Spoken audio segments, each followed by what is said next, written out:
I truly believe boredom is the best way a child can explore their creativity. I love it when my sons come up to me and say, "Mommy, I'm bored." I just smile, give them a hug and say, "Good luck." Because it's interesting to see what shows up. And we as parents, sometimes we've always overfilled our children's schedules and then we have the guilt on it. But it's about being compassionate to ourselves and realizing, yes, we can change this around. Eyes open, hearts ready. Welcome to Wellness Deconstructed. I am Zeeya Jaffer, and together we're stepping into the arena of authentic well-being. Myth-busting, truth-seeking, and definitely life-changing. Break free, live boldly. It's time for a conscious uprising.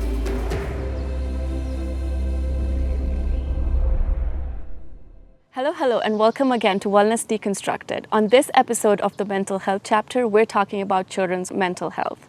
And our guest today for that is a mom to 2 boys and a breast cancer warrior. Her passions include conservation, travel, reading, studying, being in nature, and on the beach. She's a play therapist who specializes in synergetic play therapy and incorporates principles of relationship mastery, emotional intelligence, ecotherapy, and principles and techniques from Dr. DeMartini into her work. At the same time, she runs a travel agency that specializes in responsible and sustainable travel around Kenya. And that guest is Ekta. Welcome, Ekta. Thank you. It's such a pleasure to have you here because I've known you for a really long time and I'm like, not many people know about what you do and I really want to bring it out there. But thank you for having me. It's a pleasure. So, you know the word play therapy, like when I first heard of it, I'm like, what is it? And I feel like it's not commonly known around here. So why don't we start with you telling us what is play therapy? First and foremost, play is the language of children and anyone, to be honest, and it's a universal language. And play therapy is all about supporting a child, adult, through their difficulties, through the use of play. Interesting. So it's not just for kids, but for adults too? Yeah, play can be for anyone. And I truly believe we all need some sort of play in our lives. Yeah, just to bring that child, the inner child out. Yeah, that's so cool. But so do you specifically work with kids or do you have more clients that are adults? I like to say this, considering play therapy is pretty new in Kenya and many don't know about it, I'm not saying I'll only specialize or concentrate on children between X amount of years. Anyone who's willing to give it a try, I'm happy and open to explore that option with them because it may benefit you, it may work for you, or it may not. Yeah, true. Until you try, you never know. True that. So for the purposes of today's topic, since we're talking about children's mental health, how does play therapy help the kids in their mental health? In today's day and age, everyone is so busy. We as parents sometimes jam-pack our children's schedules and never give them free time. True. And in my opinion, this really helps them be a child again, lets them explore and find themselves, find their true authentic selves without being told, yeah, mom or dad said do A, B, C, D. And just let them explore with no direction. Yeah, it's so true that you say, like, as parents, we like want to keep our kids busy and occupied, but also like we want our kids to excel at everything. So we like just put them in all the activities, one after the other, because we think that they will become smarter or they'll become better if they are occupied and have all these different activities that they're exposed to. And I did that. Like when I became a first-time mom, I was like, no, my kid needs to be the smartest, needs to know everything. But then slowly I realized that it's boredom and it's like just free play that makes them so creative and actually explore their interests. And that was such a good, it brought a lot of guilt because I'm like, no, I did this to my kids. But of course I could change the track and like bring out that aspect of him or both my kids more. So what is the process of play therapy that you take them through? Or is there a specific process compared to like what they do at home, like free play, like if I give them Play-Doh and they're playing and of course they're exploring. But how does the procedure that you take them through help with their mental health and emotions and stuff like that? Firstly, I'm going to retrack a bit. You mentioned boredom. I truly believe boredom is the best way a child can explore their creativity. I love it when my sons come up to me and say, "Mommy, I'm bored." I just smile, give them a hug and say, "Good luck." Because it's interesting to see what shows up. Yeah. And we as parents, sometimes we've always overfilled our children's schedules, and then we have the guilt on it. But it's about being compassionate to ourselves and realizing, yes, we can change this around. So ideally, with play therapy, initially we start with an intake session where the parent explains, or the caregiver explains, what they would like to achieve. And it's realizing that when a parent comes and says, "My child has this problem, this is wrong with them," it's like, take it back. They're going through a difficult period. Let's help and support them through it. There's no right or wrong. And then from that, the child comes in. We have a couple of sessions where it's orienting. They test me, can I be my true self? Can they be their true self? If they're going to throw sand all over the room, am I going to get annoyed? Am I going to redirect them? What am I going to do? How am I behaving? And this is all about nervous system regulation. And mirroring, which is something we can come to. And then from that, we go into the working phase of working on whatever is of difficult to them, and empowerment. So it's trying to repattern the nervous system and realizing what happened or what is happening. Let's say I'm going to use bedtime terrors for a reason. Why are they scared? Is it scared of the dark? Is it something said that day? Did they have someone shouting or overheard a various conversation? How can we repattern that and make them feel safe within themselves to sleep? Maybe they watched a scary movie, realizing it does not belong to them, and that comes out through play. A child or someone is not openly going to come and say, "You know what, I'm really scared of the dark because of ABC." Yeah, because they don't know how to They know they're scared, but they don't understand how. So they come, and then we're working on repatterning, rewiring, making them feel safe within themselves, and using me as an external regulator, borrowing my nervous system to help them through whatever they're experiencing. Wow. Yeah, because they can't communicate why they're feeling a certain way effectively. So play is a way for them to release. Communicate it. Yeah. So that's so good. And I loved that you said nervous system regulation, because I hear everyone on social media is talking about that, but no one talks about it in specifically kids. And I feel like it is the key to help kids heal from all their emotions, and then helping them express their emotions well, or developing that emotional resilience. Yes, and that comes back to mirroring. Today, let's say a child comes home from school. Mom, dad has had a really rough day at work, for example. Frustrated, they come home, they're cranky. Valid, okay, but are they aware they're cranky? The child then starts showing up and reacting to that nervous system or what is showing on within the parent. Yet, if the parent realizes that actually this belongs to me, let me take a step back and see what affected me and triggered me, then we can work on the child. Instead, we'll be like, "Oh yeah, Joe is behaving like this and this, he's being naughty, he's being this, he's being that," yet without looking at us. And then we get frustrated even more because the child is frustrated, and it's a vicious cycle. No one is willing to support each other, and they don't have the capacity yet to support themselves. Yeah, that's so true. And they always say your child feeds off your energy. Yes. And then this is a clear example of that, right? And that's what mirroring is. Yeah. So they show us our unresolved parts within us. That's true. That's so true. Yeah. Based on your work, what are the different mental health conditions maybe that you might have seen in the kids? I understand that the basic work is nervous system regulation, but do you see or have you increasingly seen any particular patterns of mental health conditions in the children? Post-COVID, I find the next pandemic is going to be mental health, and the worst is yet to come. So I believe if we take a proactive stance at supporting our kids and ourselves, we could be fine. And to be honest, kids had, in Kenya, fine, we had a year and a bit out of school, yet we had the ability to be outdoors and interact in nature, if not with others. Whereas in the West and various places around the world, they were stuck in an apartment, which is heavy on parents, heavy on children, heavy on caregivers. And then you have the concept of virtual schooling on top of that. So I think it's too soon to say what's coming and to say this is going to be more of an issue than this, than that. Let's just talk about it in a general concept. Sure. Yeah, because then people, they'll have that perception of, oh my, has my child got this?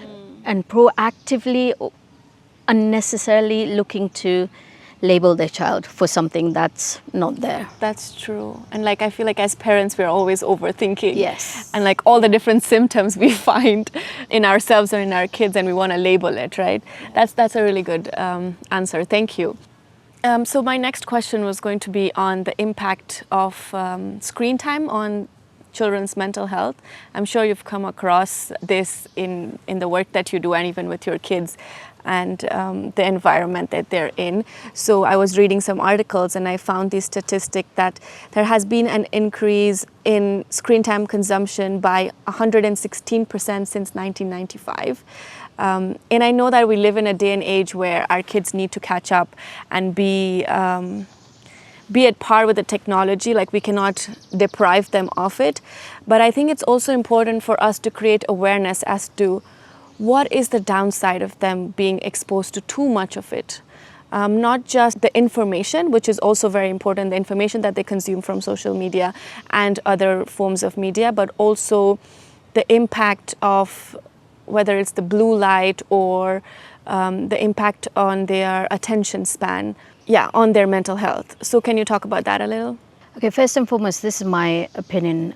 Social media, I do not believe anyone should be on social media until at least they're 16.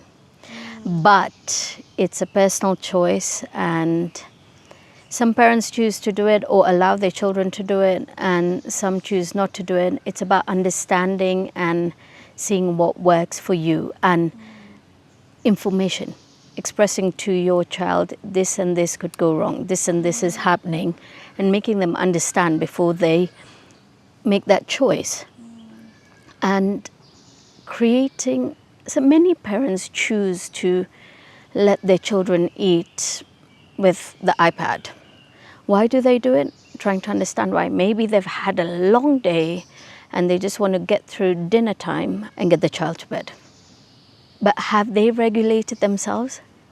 It's about looking at you. Are you ready to be like, okay, great, I've had a long day. I've had X amount of time to get myself back into my body. Are you aware of even what is happening to yourself, that you then are like, okay, this is happening to me, let me work on it, do this, and we can make dinner time like this, and things like that. And some may be like, they may have fussy eaters, which is fair, which is valid. But instead of being like, let's just shove the food down their throat while they're watching tech, how can we work on it? And making it a safe environment for the parents to come and share this, because we live in a society where there's so much judgment. Of course. And we're quick to assume, and then we're quick to gossip as well. So it's just creating that safe environment for parents to come and say, actually, I'm struggling with this. And support one another through it all. Yes, there needs to be a balance. Blue light before bedtime, because your brain overactivates. And how can we switch it off? You may have to do it. You may be like, okay, I know you need I need you to have 20 minutes of screen time so I can get ABC and thing done. But plan it in a way, not just before bedtime. Be aware of why you need them to have it. And with schools and stuff, it's such a fine line. It's about choosing what works for you and not doing ABC because everyone else is doing. I'm going to use Fortnite as an example. That gaming thing that's all come up. There's safe games, hard games, violent games. It's a choice. And I've had many kids, or through conversations, people coming up and say, yeah, we let my child play Fortnite because everyone else does it. Conformity versus authenticity. It's also what example Peer you're pressure, setting for your child, Yeah. right? Like you're teaching them to conform and like Yeah. fall into the pressure fall into the peer pressure. Yeah. And I feel like I really agree with what you're saying, because in my house, like, we're not allowed to watch or play Fortnite, but I allow them to play like football games, racing games. And I feel like it's a conversation you need to have with your kids about boundaries and also understanding what works and what doesn't work. Yeah. So we're talking about that. Like my son, I asked him, would you like to? Everyone else is doing it. He's just like, no. I'm like, okay, let's just drop it there.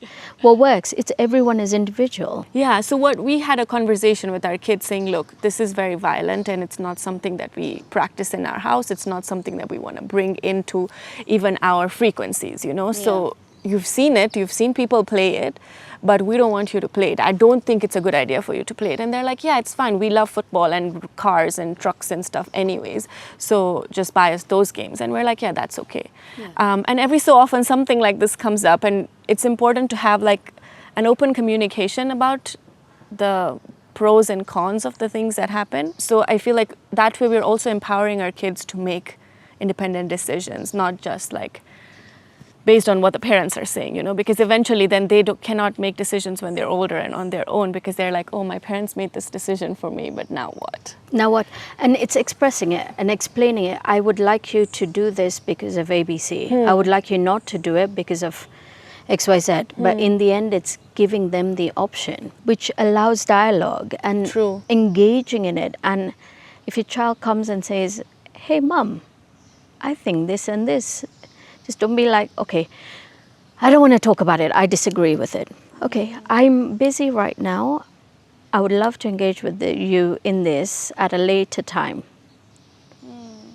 Can you hold that thought for me for another 15, 20 minutes as I finish this? Yeah, I love that, because then otherwise you're shutting them down and like invalidating their behavior or what they're trying to do, rather than like communicating effectively. And it's like you're leaving two doors open rather than just shutting the door down, right? Yeah. I love that. So while I was researching about screen time, I read that kids between 0 to 3 years of age should not be exposed to any kind of screen time. And one of the studies said that 68% of children under age 3 already use screen time on a daily basis. And that makes me really worried, because I know even with older kids, their nervous systems are being affected, because there have been times, and I've watched videos as well, when you take the screen away from them, they burst out into a tantrum. And we had this whole conversation on a mom's group, and they were like, I don't understand why they're doing this. But then I'm like, their nervous system is being numbed out when you're putting screen on in front of their face, and then when it all of a sudden goes away, they don't know how to behave or how to react, or they don't even know what's happening to them. What are the different ways that a child's mental health or nervous system is affected when they're on screen time for prolonged periods of time, or when it's not, the amount of time is not appropriate according to their age? Firstly, I find we need to understand why, especially for 0 to 3, why the parents are allowing or enabling the child to be on tech, and for how long. What is going on within that household, and help educate them. And sometimes it could just be like, 0 to 3, you're a new mom or dad, and you're still going through your own hormonal and internal changes, and you just are figuring out yourself. And now you have a newborn to care for. So understanding that. And then education. Mainly for kids before bed, it's like the brain is overactive. And I'm going to use simple language right now for everyone to understand. Your brain is overactive when it needs to start shutting down to re-energize all of that. It gets hyped up. And the blue light affects eyesight. And again, all of those simple things. And anger. You're so engrossed within what is going on in that show episode that you sometimes feel you're within it, and all of a sudden it's shut down. I love that you keep bringing it back to the parents. It is. Sadly, it's on us. Yeah, it it's is. On us. I feel like we need to recalibrate ourselves, like reflect on what is going on within us that's affecting our child, or what our children, or what exactly is happening around us, or again within us, that is making us take that action. And creating a safe space for dialogue, communication to happen, and get the understanding of why we are doing ABC. And if it's consciously doing, then it's Yeah. okay. But you don't want to be like, as a parent, I don't want to have my nervous system like superly dysregulated, and that's why I'm just shoving a screen in front of my kids, which they're also mirroring, but also numbing with the... With you, as you Yeah. are numbing away your emotions, they're numbing themselves, or you're giving them the ability to numb themselves through tech. That It's is such a fine line. Yeah, that is so interesting. And tech is, in this day and age, we do need tech to a certain extent to survive. Yes. But we need to be able to create boundaries and rules and flexibility as well within the rules of why we're behaving or why we're allowing this. I really like that. Because you can have rules and routines and all of it, but sometimes something may come up and you need to be flexible. You can't, maybe you can, maybe you do this, be like, my child will only sleep in a room with dark curtains. What if you go somewhere and you don't have dark curtains? My child will be asleep by 6 p.m. What if you're stuck in a traffic jam and you're not in your bed by 6 p.m.? And the flexibility of routines is really important, because sometimes in this day and age, there's so much unknown happening. And that's something I feel we've not learned post-COVID. Traffic jams could happen, yet your child has to be in bed by 6 p.m. Yet you're stuck somewhere. And what do? You start panicking. Oh no, I'm not home. My child is not in bed. They're picking that up. And then they're whining or crying. And you're like, then he's just whining, he's doing this. Yeah, I love that. Flexibility. Yeah, so like, I know humans thrive on routines and kids love routines, but I love what you're trying to say. Like, there needs to be a balance. It doesn't need to be like a rigid routine, or it doesn't need to be like no routine, but be somewhere in the middle. Yeah. That you are able to adjust, and also allow your child and teach your child to adjust to the surroundings or to the different circumstances that they might be exposed to even when they're younger, right? Yeah. I really like that. So it's something I do when I'm with children and working on it. The parents may set their goals and tasks of what they want their child to achieve. But I always allow the child to say, I never share, your parents want you to do ABC or get this sorted out. I always give the child the option of using those therapy sessions to their advantage. What do they want to work on? And it's pretty interesting. The child generally tends to say something very different to what the parent has requested when they feel safe enough. So it's about collaborating and working together. I'm going to take you back to the nervous system regulation and the screen time bit. So if a parent is in a fix, right? Like they've heard this and they know that, okay, there's something that they need to work on themselves so that they can create a better environment for a kid that is maybe throwing a tantrum, or just be able to be more in tune with the child's energy. What is the first step do you think a parent should take to regulate their nervous system or reflect on how their actions are affecting the kids? Firstly, I believe the first step when a parent acknowledges that, yeah, something is not right, that's the first step. Because it takes a lot, and I do appreciate all the parents who say, we need support on this. And then finding the right support for them and their household. And no one bill fits it all. True. And what I do is I don't tell children or parents what to do. I help them find the answers from within. Because what may work for me may not work for them. So the flexibility again. And is there a space where parents can come and openly talk about it? Yeah. Do you run groups like that, or is there anywhere? I don't run groups like that at present, because it's about creating the safe space for the parent. For a parent to come and say, I am struggling is a huge thing. Yeah, we know how Nairobi is. Sometimes it can be a very vicious circle. But I do have parents who come on their own, because as a child signs up with me for therapy, I do support the parents. Because if I only support the child spends an hour with me once a week, then they go back home. So it's a wholesome, and all has to work, integrate for us to achieve the best possible outcome. And the best possible outcome is supporting a child in their mental health.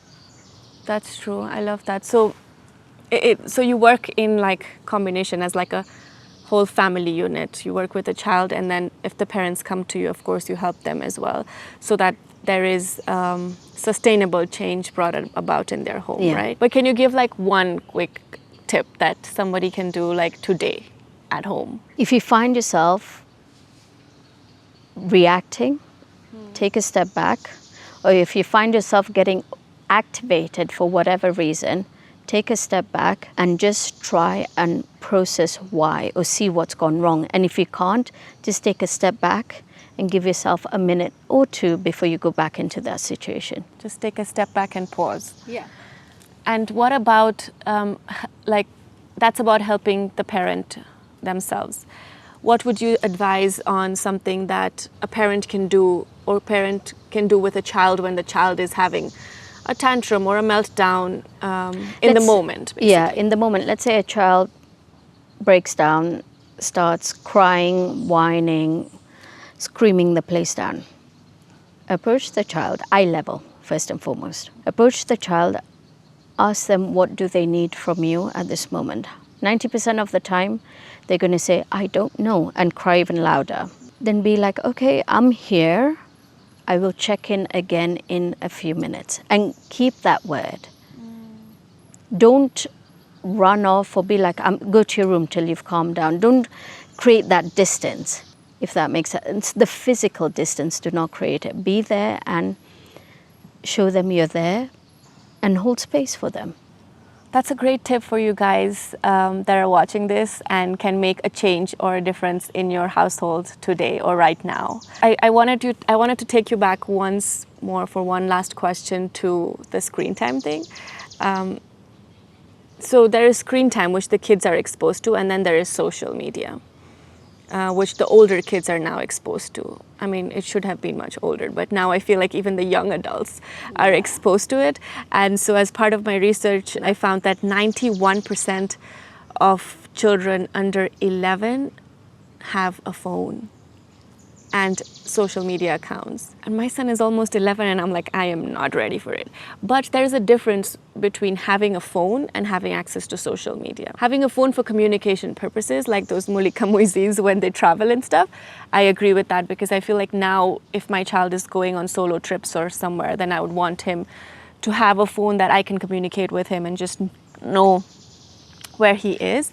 But having access to a full-fledged multimedia phone, I feel like there's something going on with that. Well, what are your thoughts on that? Again, this is my personal opinion, and I do know parents who have given their kids full-blown phones and those who've chosen not to. I don't agree with a child getting an iPhone, or the latest iPhone and things. First and foremost, value for money. Entitlement, you're creating a lot more questions, issues, difficulties, things around that whole concept. I do agree on a child having a phone for communication purposes at a certain age and going back on it. Social media accounts, I do feel 16, as I said earlier, but some people choose earlier. Have they had the conversation with the child? And you know how Facebook and Instagram, I'm just naming a few, show your feed shows up on what they've picked up, your mind wants to see more. So do you want them to get into the habit of that? The dopamine hits. Yeah, dopamine hits and all of it. They know what you're thinking and show you that. So it's a question in having that communication, and how long for. So what I did at home, and probably some people may think I'm the worst mum or whatever for that, I did give my kids a phone, but I gave them the brick, which they can only text or call. And it's pretty interesting seeing them go back to it, trying to press a C by pressing the A, B, C a couple of times, going back to it, and using the fingers, and then it's the movement instead of just scrolling up, scrolling this, scrolling that, as a communication means. And just watching them grow from it and learn from it. So it's per choice, but understand, why are you doing it? Are you doing it because if I don't give my child an iPhone, he's going to be bullied with the rest of his peers who have it? Or I'm doing it because I've got my old iPhone around and I just don't want to buy a new phone. But yet, what about be like, actually, this iPhone is yours, but let's work towards it. Show me you can be responsible on it. And then those prepaid or postpaid bundles and things like that, it's about realizing it and showing them the value of money as well, I believe. Again, there's no right or wrong, but it's such a fine line. Yeah, true. But I also feel like as parents, we are also responsible for the examples that we set. Like I always say, monkey see, monkey do. And us as adults, we're so addicted to our phones. Like they constantly see us doing this. Like what else would we expect from them wanting to do? You know, like they also want to be like, oh, my mom is always on her phone doing this. And so it just comes as a natural desire for them also to do that. So as parents, we need to be conscious about how we use not just social media, but just use our devices in front of our kids. And because everything is so easily accessible, I feel like we don't have boundaries between work and home. So it's extremely important for us to set those boundaries between work and home so that we can use our phones less. And of course, like work on our addiction to those dopamine hits and work on our attention span so that we can be the examples for our kids. And also talk about these and create awareness amongst our kids. What would you have to say about that? I think so. I think we need to start with ourselves. To make a change and support our kids' mental health, we need to support ourselves first. So if we fill our cup, we can fill someone else's cup. Exactly. And start small. Set yourself some small targets. Let's say, I will not use my phone after 7 p.m. till the next day. When I come home, keep a box, everyone's phones go into it. Yeah, I love that. Play dates, for example, no tech play dates for kids. Various things that work for you. And dinner time. Let's have a conversation, let's all eat together. We may not be able to do it every day, but a couple of times in the week, and just get into various habits. It takes 21 days to build and make a habit, break a habit and make a habit. So start small and set yourself small targets. Yeah, those are really cool little tips that we can start using in our lives from today, and just like use one of them to work on. And own it. Own whatever is going on. Don't be like, oh no, don't run away from it and think that this is happening in my house, but if I share it or don't own it, Zeeya will find out and Zeeya will think ABC of me. Just own it and work on it for you. Yeah, be vulnerable. You never know when you talk to other people and be vulnerable about it. You might get like different ideas or different things that they do to incorporate different things in their lives, right? Create your safe spaces. Yeah. I love that. Thank you so much. So this was a great conversation. Thank you for being here. And thank you for having me. And sharing so much information. I'm sure it's going to help so many people I out hope there. so. So before we close, just a little rapid fire round. I'll do a little quiz with all my guests so that the audience can get to know you better. I'll just time it quickly and see how many questions you can answer. So what's your one daily non-negotiable habit for your mental health? Meditation. Nice. Would you rather do a guided meditation or musical meditation? By choice, music. Nice. Would you rather sleep for an hour or read a book for an hour? Both. Would you call a friend or text a friend? Call. Would you prefer to get some alone time to relax or play a board game to connect? Alone time. And a Netflix show or a YouTube channel? Netflix. Play a sport or workout? Sport. And What's your personal mantra or affirmation that keeps you going? Breathe, believe in yourself. I am enough. And I know you've given already a lot of tips to the audience, but I would love for you to tell us one more piece of advice that you can give in relation to children's mental health. Trust yourself and listen to your intuition. That's great. I really like that. I feel like all of us need that little push in believing ourselves. Yeah. So thank you so much for being here, and thank you for having me. And to express our gratitude for your time, we have a little present for you. Thank you. You're welcome. I hope you like all the stuff in there. It's all like wellness goodies that you can use. Thank you. I do appreciate it. And thank you for doing what you do for the wellness community. It's a pleasure. Thanks for contributing to it. A special thank you to our brand partners Lulu Kitololo, Earth Tones and Sarah Organics. Thank you for watching another episode of Wellness Deconstructed. I hope you really enjoyed it and learned a lot from it. Do like, comment, share and subscribe because your support means everything to me. And until next time, keep prioritizing your well-being.